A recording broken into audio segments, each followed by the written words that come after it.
got about 20 seconds to go, so just stand by.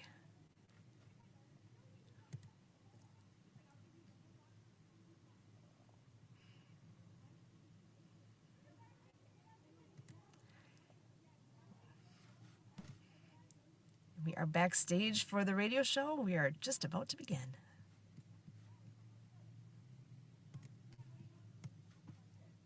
Welcome to Ability MKE Now. My name is Sue Roscoff. Ability MKE Now is a place where we are dedicated to inclusion, connection, community, bringing people together, being relevant to everybody. And that's exactly what we do here, bringing people with disabilities and people that don't have a disability together, enjoying life here in the Milwaukee area. We all have our own experience with disability, whether it's our own, with people we know, or with people we encounter in our everyday lives. We all have different and unique abilities, and that is what we celebrate here. Here at Ability MKE Now, we celebrate the ability in all of us. And joining today is my co-host, Michael Martin Hummel. Michael is a writer, speaker, and podcaster who works to bridge the gap between disabled and able-bodied people. And Michael, I am always so happy to see you. How are you doing? I'm good, thank you. It's good to see you too. So you want to give us a quick recap from last weekend? I know you had some extra fun things going on last weekend. You want to share a bit? We had our show last weekend, and our next one is on the March 21st. And what was your topic this last time? Last time it was invisible disabilities, and this one is neuromuscular disorders. Excellent. You always have such wonderful topics. So Yeah. happy that, and I know you had good speakers. I was listening in for part, and oh my goodness, great speakers. So proud of what you're doing there. Thank you so much for all that, Michael. Thank you. And we have a wonderful lineup today. We have James Peters joining us. He is an award-winning innovator, helping cities move from water bankrupt to water positive by empowering residents to recycle water. So, James, I am so happy to have you here. You want to tell us a bit more about your background and about what it is that you do with this? Thanks very much, Sue. I'd be happy to do that. I used to tell people it was my passion, but it's actually, I think, even become stronger, my dharma. It's what I'm supposed to be doing here. And it's been an amazing journey for 13 years. It all started in New York City 13 years ago. I was a member of the World Presidents Organization and was challenged and required to stand in front of the entire group. And it was a very powerful, prestigious group. And they challenged me with solving the water crisis. Quite honestly, I didn't even know what it was 13 years ago, but it's really grown into, I've grown along with it. It's been an amazing journey and learned a tremendous amount, made some tremendous headway, and really feel we've come up with a unique way to make water inclusive again. I've seen in the last 10 years of all this that water's become exclusive, as much as you can afford and for those that can afford it. And that really bothers me. It's something that the UN declared access to safe drinking water and sanitation a human right. I believe it was in 2010. And, everybody deserves that, not just the people that can afford it. So we've set out to make water inclusive rather than exclusive. And we've also tied it to something that most of us know, and that's the recycling. If we'd simply added it to our recycling efforts 43 years ago when we started the blue bin recycling, we'd all be living in a radically different world today. So that's how we got started. Excellent. Well, can you share a little bit about what does that look like? How do we recycle water? It's a great question. I got onto the concept of recycling, and I'm from Canada. And I don't know, most people don't know that recycling started in 1983 in Kitchener, Ontario, 43 years ago. And was interested in how it was or why it was that people found the activities of doing that, even though they weren't directly remunerated, it was just the right thing to do. So I linked that to water, and I thought, well, what if we had just included water? And that's what really lit me up. And then I decided, well, what would a recycling bin for water look like? And I've been a professional artist for 26 years as well. So I actually created with my hands a sculpture that also won some awards. Oh, It received well in the contemporary art world and Art Basel, and won the Thomas Edison Innovation Award and lots of different things. But it was basically a sculpture. And then I set out to have them reproduced. And we've got them now through high-speed injection equipment down to the point where they're given away free to all homeowners, just like the rest of the recycling bins. And quite proud to say that they're made from recovered plastic. These aren't they're made with recycled recycling bins, which I think is quite unique. It was an idea I learned that recycling bins aren't recyclable. oh What's my that? gosh. You know what they do with recycling bins when they're taken out of service? Something they call waste to energy, which is a fancy greenwash term for burning them. So Oh, we wow. and I followed it up the stream and I said, well, why do you burn them? And they said, because there's no market for them. I said, there is now. So we literally make the one of the three of them, the green one, from the yellow and blue recycling bins when they're recycled. And most recently, we're actually working with two different companies that recover plastic from the Pacific Ocean garbage patch, they call it, the ocean eyres, I think they're called, between Hawaii and the mainland. And we recover the ocean plastic, and we're now actually adding a component of recovered ocean plastic already. So we're cleaning up the world. We're making recycling bins from unrecyclable things. And the magic is that in 10 years, when it's time to recycle these recycling bins, they are recyclable and they are dishwasher safe. So it's been a lot of thought and over a decade of research and development to develop a functional piece of art, something that is a constant and elegant reminder, something that we would welcome into any home. They really are. I'm very proud of them. They're an attractive, contemporary, practical shape that allows us to capture water, or as I like to call it, rescue water that would normally go down the drain. Wow. Oh, I love it. There's all those things that you're saying. It's like, this makes so much sense. And how is it that it hasn't happened till now? So I'm so excited for what you're doing. When you get excited and I get excited, we talk about this. I haven't told you before, but I often will hold up like this because I get goosebumps. I get goosebumps and most often tears every day from doing this. This is way more gratifying than making money. I tell people I used to work to make dollars, now I work to make change. So this is about making Ooh. a difference. I may have coined that, but whatever cheesy it is, but it's all about a legacy, all about doing something bigger than ourselves. And I have a very sort of a contrarian mind. And was it Einstein, I think, said that we cannot solve a problem using the same brain or the same minds that created the problem. So I definitely have the other mind. Oh, unbelievable. And the reason that we met actually was a mutual friend. So Marianne of Waikiki is here as well, and I want to go ahead and bring her into the conversation. And we have yet another friend that she has introduced to our show. And I know Trina's here as well. So Marianne, I wonder if you want to go ahead and come on in, say hi, and if you want to bring Trina in as well. How you doing, Marianne? Good. Aloha, Milwaukee. It's Marianne of Waikiki. I'm so excited with our new guest.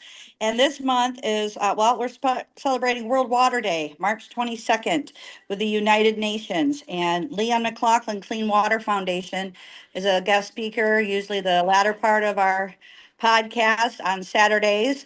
And well, I'm so kind and grateful that you guys are showcasing the Acts of Kindness series books The first book is Underwater Acts of Kindness for ocean cleanup of the Great Pacific Garbage Patch, and it's dedicated to Boy and Slat. I had the opportunity to live on a sailboat oceanfront and wanted to know where all this garbage was. And I created these characters through Folkman as puppets, as well as I was a sign language interpreter at the Unity Church of Hawaii. And Suzanne Sims helped me co-write these books. And Lucy Lynch sung at the church, and her angelic voice and Nick's guitars echoes whales and dolphins. So my vision is to bring these books into animation movies, and no one has done that with sign language characters. Now we have 500 million people worldwide with a hearing loss. We have millions of moms and dads coming home from being of service who can't hear their own children or grandchildren. And I know Sue and Kurt support the veterans through Project Die Hard. And thank you, Jay Stoyan of the Disability Channel out of Toronto. So we're making the news get out there, as well as On the Mark TV, nonprofit TV in Texas is showcasing my book trailers in Denny's restaurants.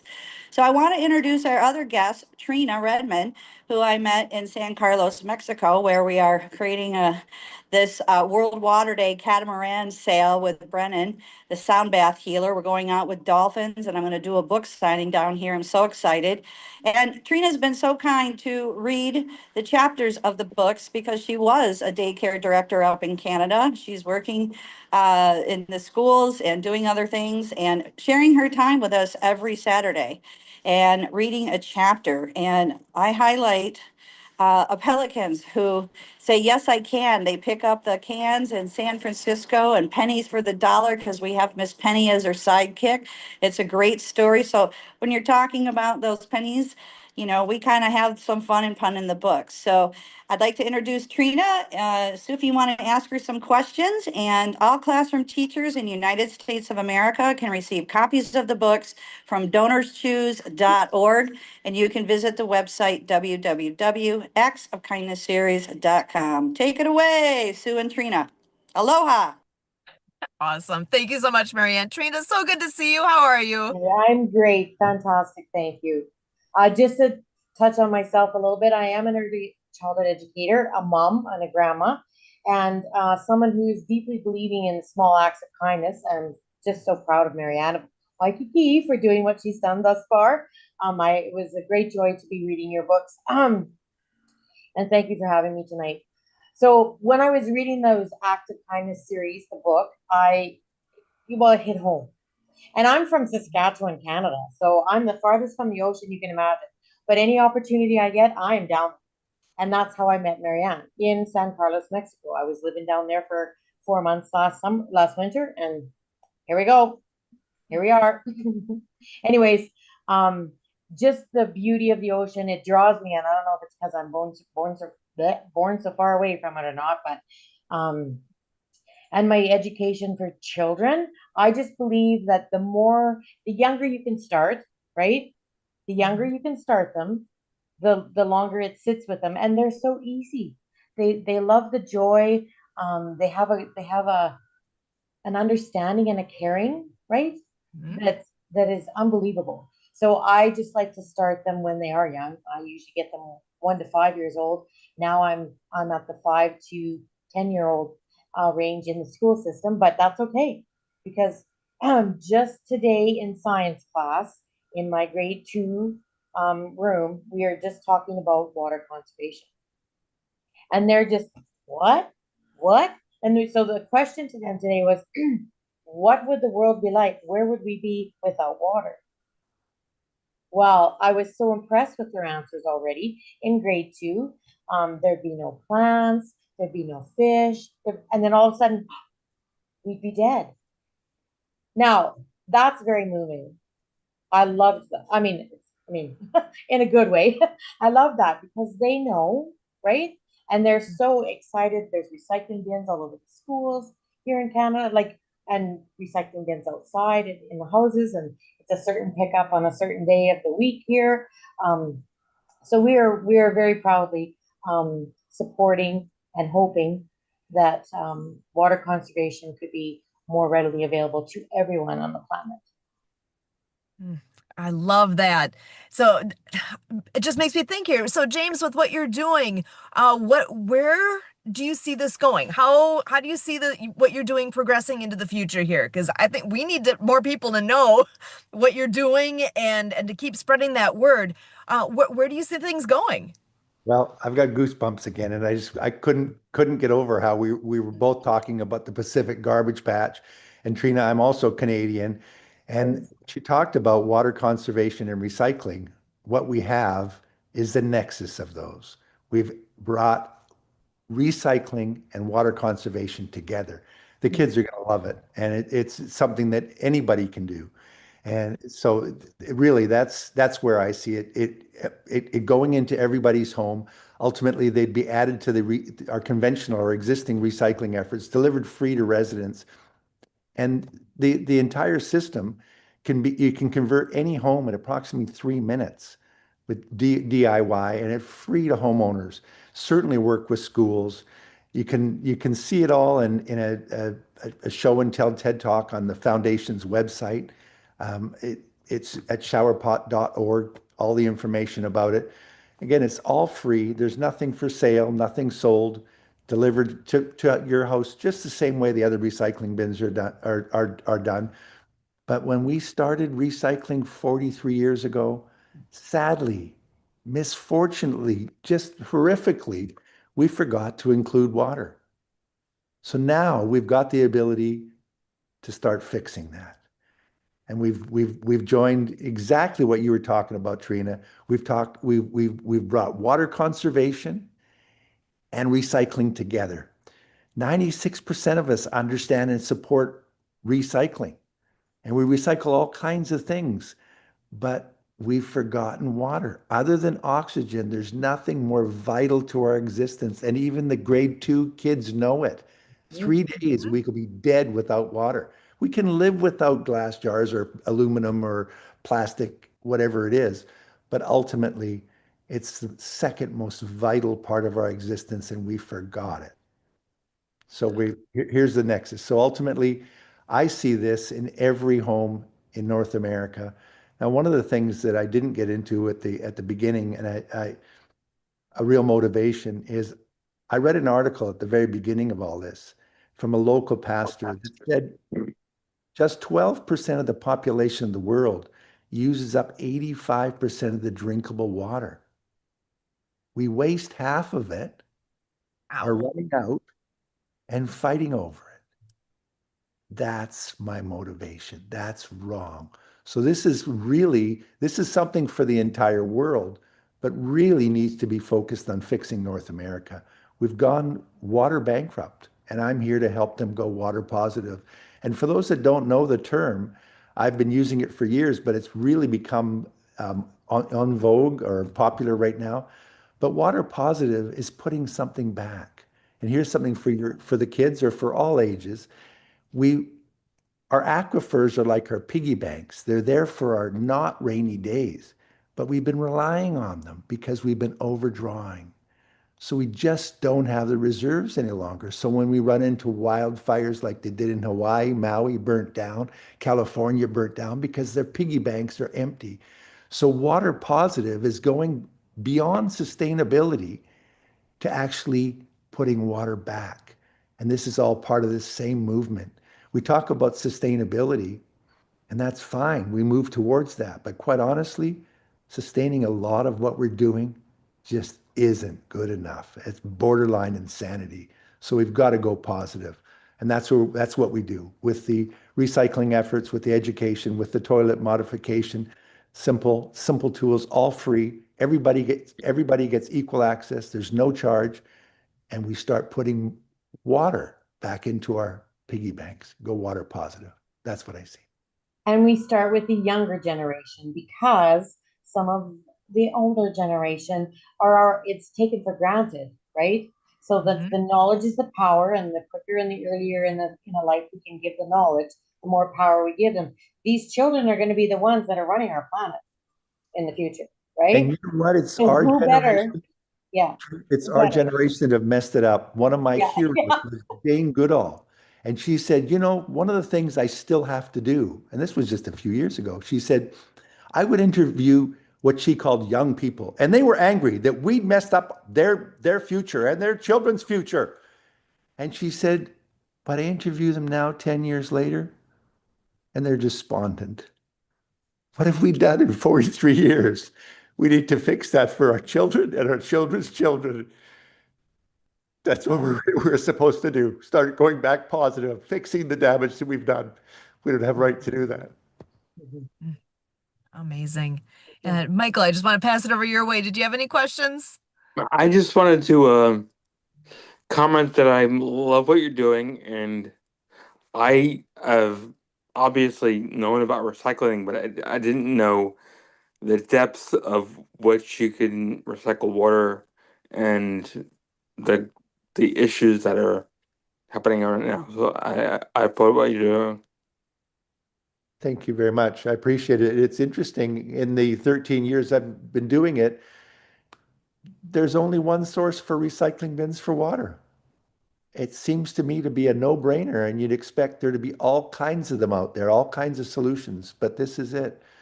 And there's really been a tremendous amount of work put into it. There's 8 layers of technology. It's for the people that I don't like. By the way, one of the things I wanted to mention, we've been talking about disabled. I don't like the term disabled. My brain sees it as differently abled Mm. because I've when we're always just I've always just thought of myself as disabled. but differently abled, I prefer Okay. because When in my education, it's exceptionalities. You're nice. exceptional and you have exceptionalities. There is Thank you. no negative connotation to it at all. That's what I call it. Okay. I like that as well, Trina. Sorry to shift off, but I just got caught on that. But yes, it's a simple principle. It's something we already understand. I learned a lot about it in a wonderful book called The Catalyst. They talk about closing the gap. I don't know if you're familiar with the book, but it taught me that you want to make it as simple and as close to something we already understand. So the nexus of recycling and water conservation is recycling bins for water. Real Amazing. simple, easy Well, for and so with your, It's, oh, go ahead, Michael. it's just an interesting idea that I've never heard of before today. Well, thanks, Michael, because as I mentioned, in 13 years, I've not seen anybody else attacking it this way. To me, it's a no-brainer, but I got an unusual brain. I'm very contrarian thinking. But I embody the opposite of the brains that caused the challenge. And as you can tell, I almost promised that predicted tears, but goosebumps and tears. I'm so passionate about this. This has to happen. All we really need to do is to have cities get it. And the young people, they have to see that it happens. And one of the things that I've been surprised about and impressed with, whether they know it yet or not, it's the kids that have taught us to shut the water off when we brush our teeth. When I was a little kid, we would turn the tap on, stick the brush underneath, walk around the house, dance around the house, the water's running the whole time. We don't do that anymore. The little kids have taught us to do that, and we haven't given them the credit that's due. And when they get an opportunity to recycle water and see how simple it is, they're going to be the ones that are going to, they're not going to shame us into doing it, but they're going to show us, the perfect example of the student becomes the teacher, I believe. Yes, But it's about getting it into the homes for everybody to take a crack at, for sure. for sure. Excellent. So I do want to ask another question here, James. So when you go back in time to when this all began, did you ever imagine that this is where you would be and how this would get legs under it and and that the recycling would be happening the way it is? No, I really didn't. It was a challenge, a very serious challenge, and I rarely, um, much like Kurt, when I sink my teeth into something, I go for the end. But I've got to admit, it's been a tough journey. I've had more doors slammed on my face and I tell people my nose should be flat, but what I did learn from even from Steve Jobs, all innovation is first met with ridicule. And then there's a period of ignoring and everything else. So I really believe that the time and the need, the urgency is all converged. But yes, it's been an amazing journey. I came from running publicly traded tech companies and being relatively wealthy to putting everything into this. This has been self-funded. It's been an amazing journey. I've learned so much and grown so much and really changed. My life is far, far richer doing something bigger than myself without regard for money. This isn't about money. It's about making a change rather than making a dollar or a buck. So no, I might not have taken it on with such vigor if I realized that 13 years in it would still be getting traction. But it's a good question, Sue. To answer your question, no, I didn't realize the journey would be like this, but I'm glad I've taken it and I'm on it. Well, thank you so much for sticking with it. Thank you very much, Trina. That So was one of the things that I had to pledge, by the way. Part of the pledge was that I would stick with it and do whatever necessary to solve the water crisis. And I'm thinking to myself, what's the water crisis? But here I am, stuck to the pledge. So when you use the term, Trina used the word stick with it, that was literally part of the pledge I had to make. I cannot get over the serendipity, the terms that we each use without knowing how they intertwines, and when you talked about water conservation and recycling, it's right there. What we're talking about. We're just talking about the nexus or the union of both of them, which is exactly where we're at. So with anybody who this is a new concept of people, there's a lot of people out there who haven't really thought about, wait, recycling water. Oh, okay. So for people who this is a new thought, where do they start? If they're waking up right now going, oh yeah, this is important and what can I do? So where's a great starting point for people when they're first getting introduced? Well, from personal experience, they've already started. And what I mean by that is people are going to start waking up thinking, oh my goodness, look at how much water went down the drain. Oh, gee, I can do better. Even the naysayers start thinking of the ways that they can do better. So that's the start. It's the seed that starts it. And then next, of course, is how to get a hold of the recycling bins for water. And the only place you can do that is get it from your city. They're not for sale. The cities will give them out. And if they need to find out, they can just go to the website and the website will give them all the information. And it's a nonprofit foundation. Again, it's not about selling anything. It's not about money. It's about making change. So the only place you can get them is from your city. All that's necessary is to ask the city for water recycling bins and a recycling toilet modification. And if they don't know about it, they can go to showerpot.org and get everything they need. And there's even a viral TED talk that I did recently, and it literally shows and tells everything. I ended up delivering the TED Talk in Missouri, and I thought, oh my goodness, what the heck in Missouri? What's Missouri about? And I thought, wait a minute, what's Missouri known for? Does anybody here know what Missouri's known for? Missouri is the show me state. Oh, That's So perfect. it is perfect. There's the goosebumps again. What I realized, I developed the whole TED Talk, but then I thought, wait a minute, I'm going to choreograph a show, an actual demonstration. So to see the TED Talk on the website is one of the very few and only show and tell TED Talks. And who is it that talks about show and tell? It's the kids again, isn't it? Oh, this oh, is for so sure. perfect. Yeah. And So tell TED Talk. I'm thank you all so much for being here. Again, James Peters with showerpot.org, Trina Redmond, Marianne of Waikiki, and Michael, as always. So happy to see everyone here. For all of us, we thank you.